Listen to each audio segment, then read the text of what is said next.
কয়েক দশকে ইরান ও ইসরায়েলের সম্পর্ক একেবারেই বৈরিতার পর্যায়ে পৌঁছেছে। ইরান বরাবরই ইসরায়েলকে শত্রু রাষ্ট্র হিসেবে বিবেচনা করে এবং দেশটিকে ভূপৃষ্ঠ থেকে নিশ্চিহ্ন করে দিতে চায় বলে প্রকাশ্যেই জানিয়ে এসেছে। অন্যদিকে ইসরায়েলও ইরানকে মধ্যপ্রাচ্যে তাদের সবচেয়ে বড় হুমকি হিসেবে দেখে থাকে। তবে এই সম্পর্ক কি সবসময় এমনই ছিল? না। ইরান ইসরায়েল সম্পর্কের অতীতে গেলে দেখা যায় ভিন্ন চিত্র। 1979 সালের ইসলামিক বিপ্লবের আগ পর্যন্ত দুই দেশের মধ্যে সম্পর্ক ছিল সুদৃঢ় কূটনৈতিক এবং বাণিজ্যিক ক্ষেত্রে। 1948 সালে ইসরায়েল রাষ্ট্র প্রতিষ্ঠার পর ইরান মুসলিম বিশ্বের দ্বিতীয় দেশ ইসরায়েলকে স্বীকৃতি দেয়। সেই সময় উভয় দেশের মধ্যে অভিন্ন শত্রু ছিল আরব রাষ্ট্রগুলো। এ কারণে পারস্পরিক সহযোগিতা গড়ে ওঠে। তৎকালীন ইসরায়েল ইরানে কৃষি প্রশিক্ষণ, সামরিক প্রযুক্তি এবং অবকাঠামোগত উন্নয়নে সহায়তা করত। অন্যদিকে ইসরায়েলকে জ্বালানি সরবরাহ করত ইরান। ইরানে তখন ইসরায়েলের বাইরে দ্বিতীয় সর্বোচ্চ সংখ্যক ইহুদি বসবাস করত, যদিও ইসলামিক বিপ্লবের পর তাদের অনেকেই দেশ ছেড়ে চলে যান। দুই দেশের বন্ধুত্বপূর্ণ সম্পর্ক ভেঙে যায় 1979 সালের ইসলামিক বিপ্লবের পর। যখন আয়াতুল্লাহ খোমেনি ক্ষমতায় আসেন, তিনি ইসরায়েলের সঙ্গে সব ধরনের কূটনৈতিক সম্পর্ক ছিন্ন করেন এবং একে অবৈধ দখলদার রাষ্ট্র হিসেবে ঘোষণা করেন। তিনি ফিলিস্তিনিদের স্বাধীনতার পক্ষে অবস্থান নেন এবং ইসরায়েল বিরোধী প্রচারণা শুরু করেন। এরপর থেকে ইরান প্রতিনিয়ত মধ্যপ্রাচ্যে নিজেদের প্রভাব বিস্তারে ইসরায়েল বিরোধী গোষ্ঠীগুলোর পৃষ্ঠপোষকতা দিয়ে এসেছে।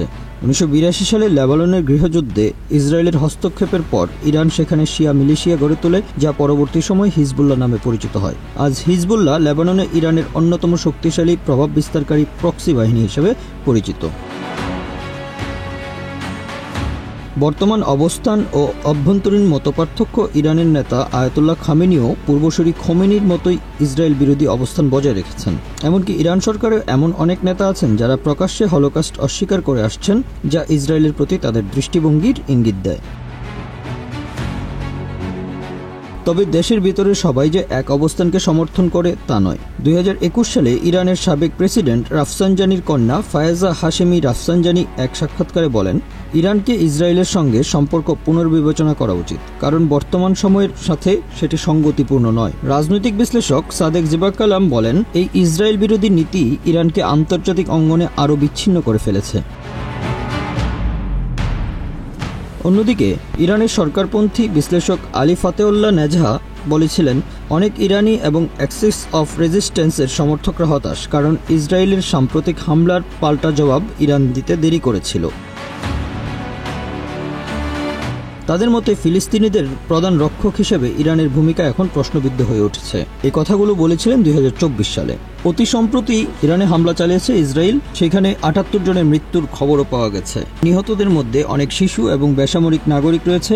6 জন পরমাণু বিজ্ঞানীরও মৃত্যু হয়েছে। ফলশ্রুতিতে ইরানও পাল্টা আক্রমণ করেছে এবং তাদের সেই পূর্বের যেই বন্ধুত্বপূর্ণ সম্পর্ক সেটি এখন প্রশ্নের সম্মুখীন হয়ে দাঁড়িয়েছে।